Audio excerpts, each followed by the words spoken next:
Hello बच्चों, हिंदी साहित्य की कक्षा में आप सभी का स्वागत है। हिंदी साहित्य की कक्षा 6 का अध्याय संख्या 3 गाय की चोरी को आज हम सभी पढ़ने जा रहे हैं। हिंदी साहित्य हमें सिर्फ बोलना यानी भाषा ही नहीं सिखाता, अपितु जीवन जीने की कला, उसके महत्व और मूल्यों से भी हम सभी को अवगत कराता है। तो आइए इस अध्याय को प्रारंभ करते हैं। यह है हमारा अध्याय 3 गाय की चोरी। पाठ परिचय से हमें पता चलता है कि अपने आसपास घटने वाली घटना को हम स्वयं को गवाह सिद्ध करना किसी किसी व्यक्ति का शौक होता है। वे जब तक किसी घटना को स्वयं से जोड़कर नायक के रूप में यानी हीरो नहीं बन जाते, तब तक नहीं ढाल लेते, तब तक उन्हें चैन नहीं आता। ऐसे ही थे मुंशी प्यारेलाल। लेकिन एक बार पड़ोसी की गाय चोरी हो जाने पर उन्हें इस घटना से स्वयं को जोड़ने की कीमत चुकानी पड़ी। उसके बाद वे अगुआ बनना ही भूल गए, यानी वो स्वयं के ऊपर जो बात लेना की उनकी एक भूमिका रहती थी वो करना ही भूल गए। ये कहानी हास्य व्यंग से ओतप्रोत है, यानी ये पाठ एक हंसी मजाकिया पाठ है। आइए इसे शुरू करते हैं। मुंशी प्यारेलाल यह कभी बर्दाश्त यानी ये कभी सहन नहीं कर सकते थे कि शहर में कोई वारदात अर्थात कोई घटना, वारदात मतलब घटना, कोई घटना हो, मारपीट हो जाए या कोई दान दे और उन्हें पता ना हो। ऐसा नहीं हो सकता था, यानी जो कुछ भी होता था वो उनके नॉलेज में रहता था, उनकी संज्ञान में रहा करता था। सिर्फ पता ही नहीं, उनकी पूरी पूरी सूचना उसके पास ना हो। उसके लिए यह बात बड़ी हैरानी की हुआ करती थी। कोई घटना न हो, कोई घटना हो जाए और वे वहां पर खुद मौजूद ना हो, ऐसा नहीं होता था। वे उस स्थिति की कल्पना ही नहीं कर ले सकते थे उसमें जिसमें कोई दुख या विपत्ति टूट पड़ी हो और उनमें उन्होंने हाथ ना बटाया हो। झगड़े को रफा दफा यानी खत्म करना उन्होंने खत्म ना किया हो। रफा दफा करना यानी खत्म करना, समाप्त करना। घायल को अस्पताल तक छोड़ने वो न गए हो, ऐसा नहीं, क्योंकि ये उनकी एक कल्पना हुआ करती थी। एक ही वक्त में यानी एक ही समय में यदि दो घटना हो जाए तो पता नहीं कैसे जोड़ जाड़ कर वे तुक यानी निशाना बैठाने की कोशिश करते थे कि किन किन जरियों से अचानक और आश्चर्यजनक रूप से वहां पर वे पहुंच जाया करते थे। वैसे वे अपने घर के बरोठे में चश्मा लगाए खाट पर पालती मारकर बैठे थे। शाम की पहेलियां भरते भरते भर रहे थे और आते जाते को चश्मे के भीतर की चोर नजर से ताकते रहते यानी देखते रहते थे।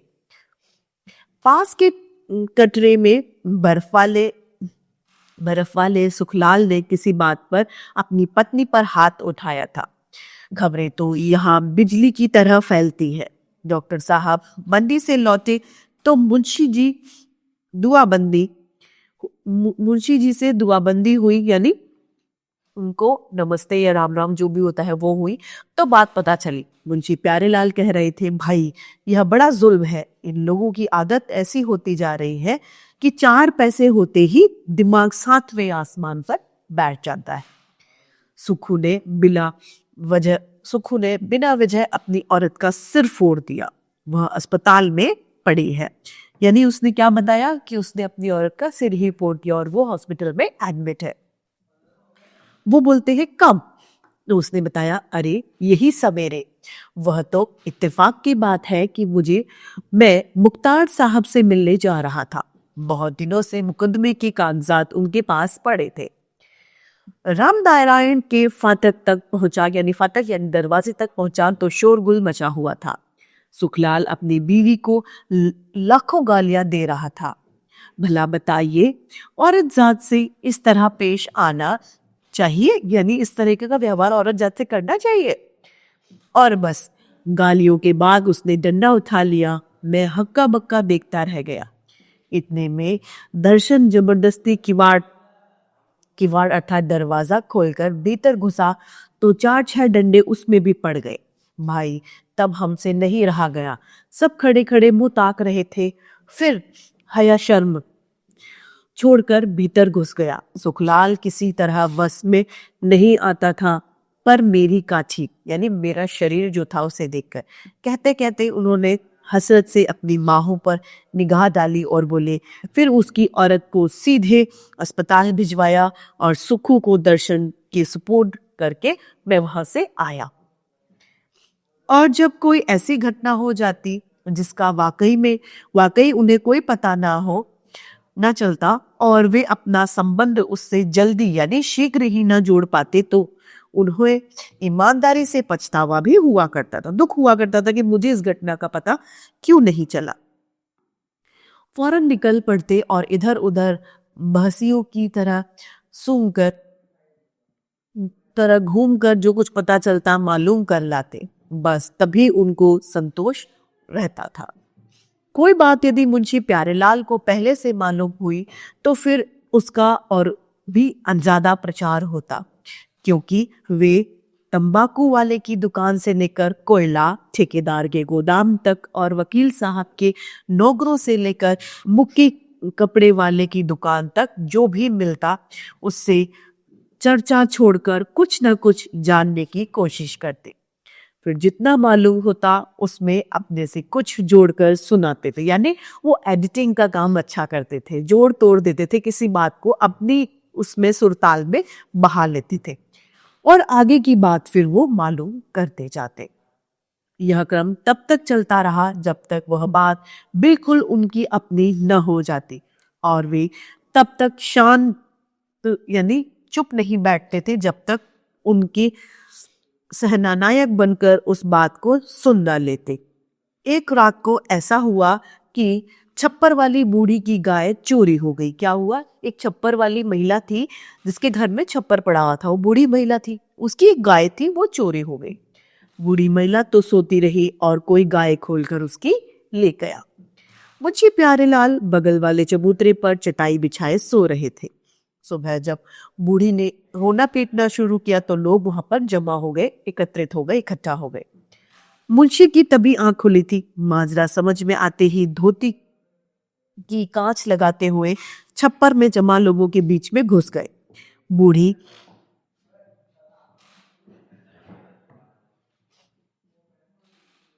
क्या कर रही थी? रो रही थी और एक आदमी पूछ रहा था, यही बंदी थी और तुम कहाँ सो रही थी?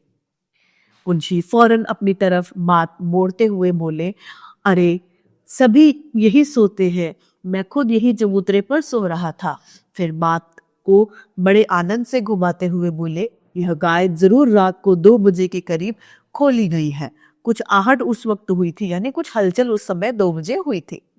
मैं तो बड़ा चौकन्ना सोता हूँ, इधर उधर देखा पर कुछ नजर नहीं आया। सोचा हवा होगी। उसके थोड़ी देर बाद फिर खुरखुराहट यानी फिर से कुछ थोड़ी थोड़ी आवाज आने लगी।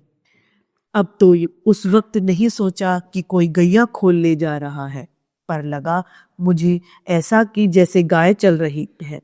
यह ख्याल किया कि शायद अपने थान पर उठक बैठक मचाए है, मच्छर उसे परेशान कर रहे होंगे। तो पुलिस में खबर करो ना, आज यह अजीब बात इस गली में सुनाई पड़ी है।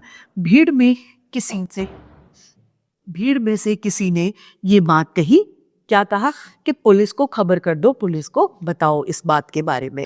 मुंशी ने पुलिस का नाम सुना तो थोड़ी आंखें मिचमिचाई, यानी थोड़ी सी आंखें बंद करी, जैसे आंखें पूरी तरह से खोल रहे हो। फिर अगुआ बनने के नाते बोले, अरे उस वक्त जरा सा यह ध्यान भर आता तो भला गाय निकलने पाती। लेकिन एक बात यह और है कि चोर गैया को उधर मैदान के रास्ते ले गए हैं। इधर से जाते तो मैं तो जान ही रहा था, लेकिन थाने में रपट करो, यानी थाने में कंप्लेन करवा दो। कोई साहब बोले, सबने हाँ में हाँ मिला दी। तहकीकात यानी चेक करने, तहकीकात और मका मुआवने के लिए आए तो मुंशी के बयान के लिए पुकारा गया कि मुंशी जी आप आइए, अपना बयान दे दीजिए। मुंशी प्यारेलाल निकल तो आए पर उनका चेहरा फक था, यानी वो हड़बड़ाए हुए थे। लगता था जैसे बड़ा जब्र करके यानी जबरदस्ती बाहर आए हो। जब थानेदार ने उनसे पूछा कि आपको जो गाय की चोरी के बारे में मालूम है वह सब बताइए, तो मुंशी प्यारेलाल का बदन यानी शरीर जो था वो कपकपाने लगा और उनकी आंखें फैल गई। उन्होंने जैसे असहाय असहा पीड़ा झेलते हुए अपने चारों ओर खड़े लोगों को देखा और एक क्षण के लिए खामोश हो गए। जब थानेदार ने दोबारा पूछा तो उनका बयान कुछ इस तरीके से था, यानी अब थानेदार उनसे पूछ रहे थे कि आपने क्या देखा या क्या महसूस किया, तो वो बता रहे थे, मैं तो हुजूर भीतर मकान में सो रहा था। दरअसल बात यह हुई कि सुबह के आसपास एक बड़ा डरावना सपना देखा। घर सुनसान था, सो तड़के यानी जल्दी ही चटाई लेकर यहाँ लुढ़क गया। घर में बड़ा डर लगता था। जब सवेरे आंख खुली तो सब लोग बात कर रहे थे, वही मैंने भी दोहरा दी। मुंशी जी कहते जा रहे थे और उनकी गर्दन नीचे झुकती जा रही थी।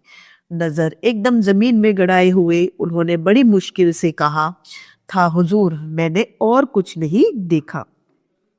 इसके बाद मुंशी जी शाम को दिखाई पड़े। उनके चेहरे पर अजीब शिकस्त यानी अजीब सी हार की परछाई थी, जैसे खुद अपने से हार गए हो। वे उस समय ऐसे आदमी को खोज रहे थे जो उन्हें हिकारत से न देखे और उनके सामने दिल का सारा गुब्बार यानी दिन के अंदर जो बात थी वो निकाल दे। कोई ऐसा मिले जो सिर्फ आज उनकी बात पर यकीन कर सके।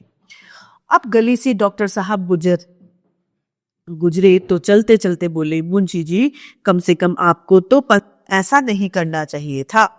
मुंशी जी ने सुना और अपने घर में घुस गए। अकेले बैठे बैठे न जाने क्या क्या सोच रहे थे।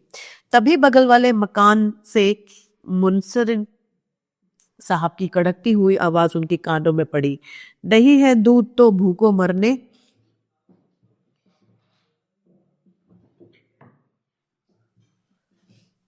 भूखे मरने दो, मेरे पास एक पाई भी नहीं।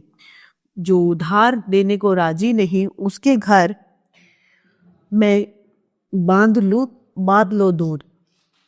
पैसे तभी मिलेंगे जब पेंशन आएगी। सुबह मुंशी जी मुंह अंधेरे निकल पड़े। अगले 4-5 रोज घर पर नजर नहीं आए। एक रोज नजदीक के गांव से कोई आया था तो पता चला कि मुंशी नगला में किसी अहीर के यहाँ फौजदारी करने गए थे। अहीर एक जाति होती है वो। उनकी जमींदारी के 5-7 किसान भी उनके साथ थे। लाठी चल रही थी। सुना था कि अपनी चोरी की गाय का सुराग लगाकर वहां पहुंचे थे। कैसे पहुंचे यह कोई नहीं जानता, पर गाय उन्होंने ले ली थी। उससे अगली सुबह मुंशी प्यारेलाल के साथ 3 आदमी और चले आ रहे थे और पीछे पीछे गर्दन झुकाए पूंछ हिलाते बुढ़िया की गाय चली आ रही थी, जिसकी रस्सी उनके हाथ में थी। गली में घुसते ही उन्होंने चारों तरफ निहारा यानी देखा। सभी लोग मुंशी जी और गाय को देखकर जमा हो गए थे। बूढ़ी अपनी गैया की गर्दन और मुंह पर हाथ फेर रही थी और मुंशी प्यारेलाल लोगों की आंखों में विश्वास खोजते हुए बयान कर रहे थे, यानी वो कह रहे थे कि पुलिस भला क्या कर सकती थी। मैं तो पहले ही जानता था, जो काम करना हो अपने बूते पर उठना चाहिए। अरे साहब क्या गांव था, डकैतों का, खूनियों का, राक्षस जैसे आदमी है वहां के, पर सुराग तो लगता ही है। कैसे न कैसे पहुंचा वहां पर और फिर मेरी नजर गड़ गई, यानी गाय को मैंने फिर वहां पर देख लिया।